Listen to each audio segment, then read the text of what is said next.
welcome back to my channel. It's Tamsin here at Beginners Quilting Hub, ready for part 2 of the Welcome Home wall hanging. Now this was a pattern that I received in the 2024 Missouri Star Advent Calendar, and it's definitely an amazing pattern, one of my favourites that I've had from Missouri Star.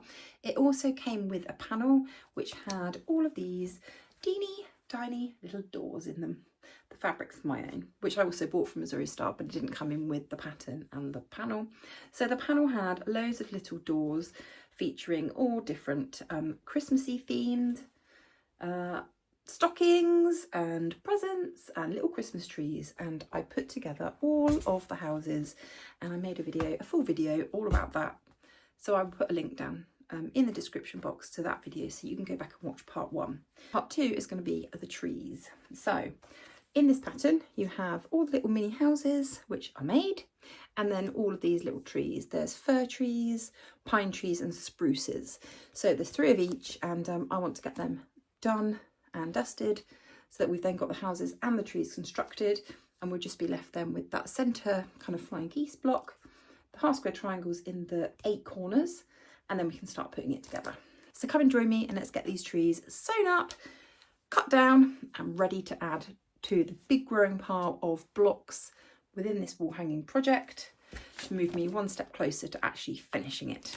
I'm all set up and ready to tackle the trees. So this is part 2 of the Welcome Home wall hanging that I started. The first video I'll link in the description box, and we've made all of the houses. So the next phase is to make all of these little trees. So this is a pattern from Missouri Star Quilt Company that was within my 2024 Advent Calendar. It's to make a wall hanging, and I'm doing a Christmas themed one. Now the gift from Missouri Star also came with a panel which had all of the little doors which you can see in these houses as a great big long panel, and it also had some fabric to use for the trees. Now I'm going to be using the pattern and I'm going to be making the trees today. So I've started off by making the fir trees. Are these the fir trees? I think these are called fir trees. Let me just have a quick peek. So these are the pine trees. We call them fir trees, but pine trees. So I've used one of the fabrics that was in the panel, which is this cute little Christmas themed with the little baubles and the little lights on. So I've made that one, and then I've made a brighter green and a darker green. So these 3 are done, and we're ready to move on to the oak tree and the spruce tree. So there's 3 of these, 3 of each of these as well. So I've cut all the fabric up ready just to save a bit of time, and this bark fabric was also included in the panel, but equally you could just use a brown. But I thought it's in there, so I'm going to use it. So we've got 3 of the oak trees to do, and these are using snowball corners, so we can use the same Seam So Easy guide to do that. And then this fabric here I'm going to use to do the spruce trees, which look like they're going to be the most difficult, but we'll just follow the pattern and see what happens. So I'm going to set these ones aside for now, and we're going to get started on the oak tree. The first thing we need to do is, using these little squares, is to make snowball corners for each of the 4 corners. So I've started one here just to see how it lays, and we're going to be doing that. So the first thing I'm going to do is I'm just going to chain piece all of these and get all of the corners sewn on. I'm going to use a scant 1/4 inch seam. So a scant 1/4 inch seam is just a tiny little whisker short of a 1/4 inch, and what it allows is just for that little bit of bulk that is made from the 2 pieces of fabric being folded over the thread. So let's go. So I'm just going to work my way through these, and I'm going to chain piece as much as I possibly can and get all of these done. So what you do is you lay the corner square, line it up with the 2 edges here, and you're just going to sew from here to here. Now if you don't have the Seam So Easy guide or some kind of stitch guide, you're going to need to draw a line, unless you want to try and eyeball it, but draw a line from point to point. I'm lucky and I do. So all I'm going to do is I'm going to drop my foot down and get my needle. I'm going to line the first point up with my needle and just move it slightly to the left, and then this point here is going to line up with this centre section, and again I'm just going to move it a whisker in, and we're going to go. Now I've just given my machine a clean So it's had all the lint removed, and it's had an oil. So it should be sewing beautifully. Now, if we do it like this, so we do one corner of one, then the next one, then the next one, then I can snip it and just continuously keep going without having to cut the thread here. So I'm just going to keep going.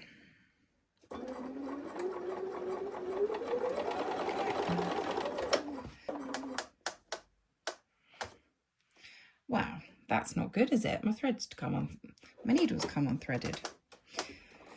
My machine has had several hissy fits this morning. The first one was the automatic thread catcher got caught and decided it wanted to be cleaned, so I've had to hook all of that off and do that. Then I had to change my needle, which I've done, and oil it, and now it doesn't want to play ball at all, does it? Right, let's rethread this needle. I do have an automatic needle threader, but I like the challenge of seeing if I can actually get this through on my own. Right, let's have a look. That one seems fine. That one, look at all the thread. Oh, sewing machine. Don't make me upgrade you, because I will. Right. That one's good. This one, not good. And do you know what I'm going to do? I'm going to pop a leader in. Naughty of me not to have used one. Oh, wow, that sounds better. Right. So, we're going to go again. Oh, my machine sounds so much happier now. Right, I'm going to shove my ender in. That way I can snip this one off. So that's all four done on that one, all four done on that one, and then the last one. So now that I've done the snowball corners on the 3 trees, the next step is to actually cut these corners to then form the shape. I want to just pop my iron on top of them, and what that will do is that will just really push the stitches down into the fabric and just make it a little bit easier to cut, and it will just help them to lay flatter when I come to fold them back. Now what I'm going to do is I'm going to just check that these are all sitting nicely. Just a quick check, make sure that when you fold them back that the all the edges stay straight. So like this one here, I can see this one is nice and straight. It's matching up with, staying in line with the top fold or the top piece of fabric and the side. So then I'm going to go ahead and cut them. Now you can cut them with scissors. When it's these smaller snowball corners, I mean, I'm not going to probably save this fabric, because once I've trimmed it off, I mean, we're talking about, you know, a tiny triangle. But if you were doing big pieces of these, I would be very accurate when I'm cutting them, and actually probably do 1/4 of an inch with a ruler and cut it with my rotary cutter, and then actually use these as leaders and enders, or actually you could sew them together into half square triangles. It's just a case now of trimming them. If I fold these back, you can see the shape that we're going to be getting. Actually looks like a tree in itself, doesn't it? So I'm just going to do that on all 4 of the corners. I've done that one, so let's get these done. There we go. Got to remember that this fabric is directional. The others, and this one as well actually. So I need to make sure that I get these two the right way around. And that's the last one. So that's the 3 made. Let's get rid of these.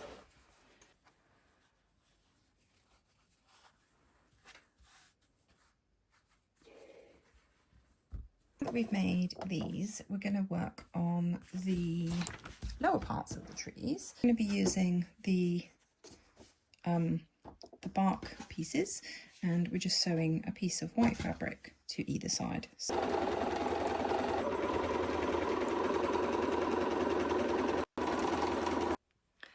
It is now 11 p.m. here in the UK, and I've got the glasses on. My eyes have had enough. They've given up for the day, so I need my glasses on so I can see.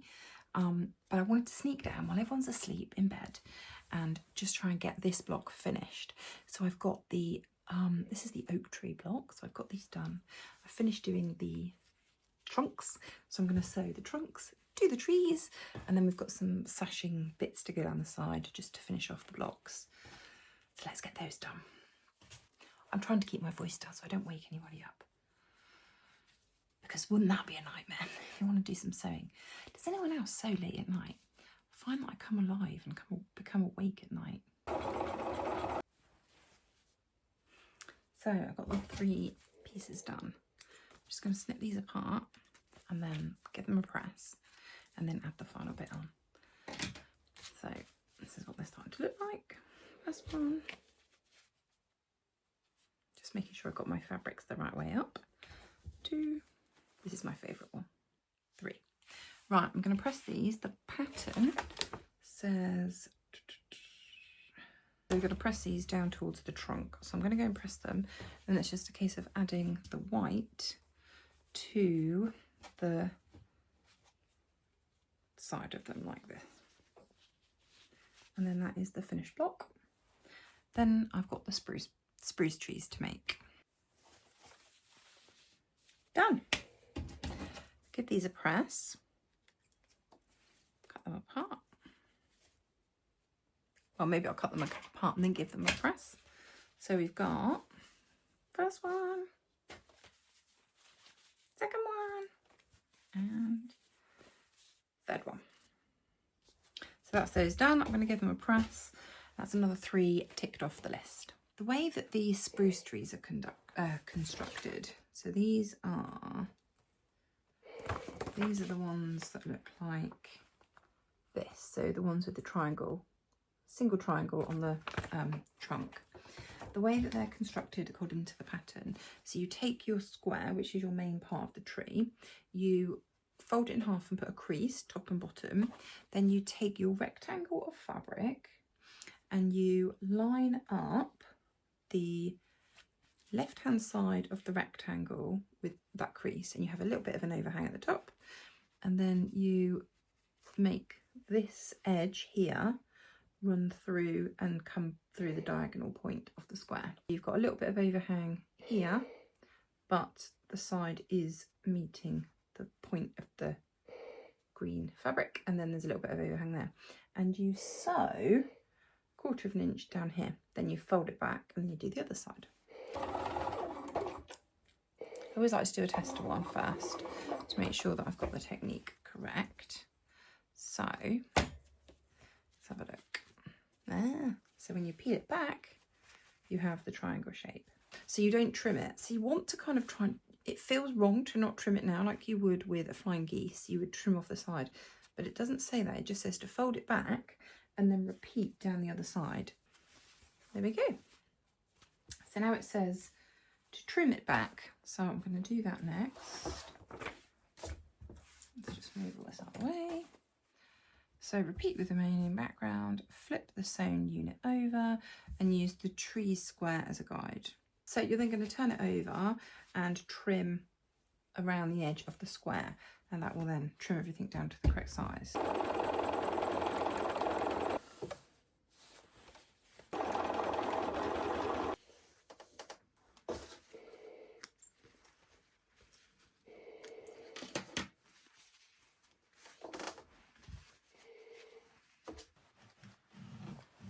So that's 1, 2 and 3. 1, 2, 3 little spruce trees. So now we're going to just sew up these into little rectangles. So basically we are sewing a white square either side of the back.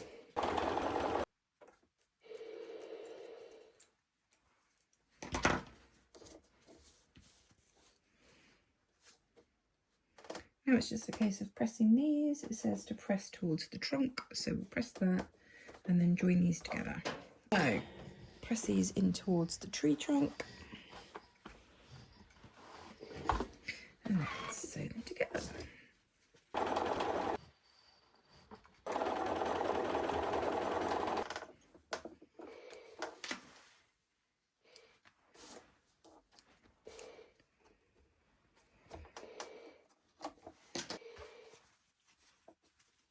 These blocks are so cute. So it's now just pressing towards the trunk.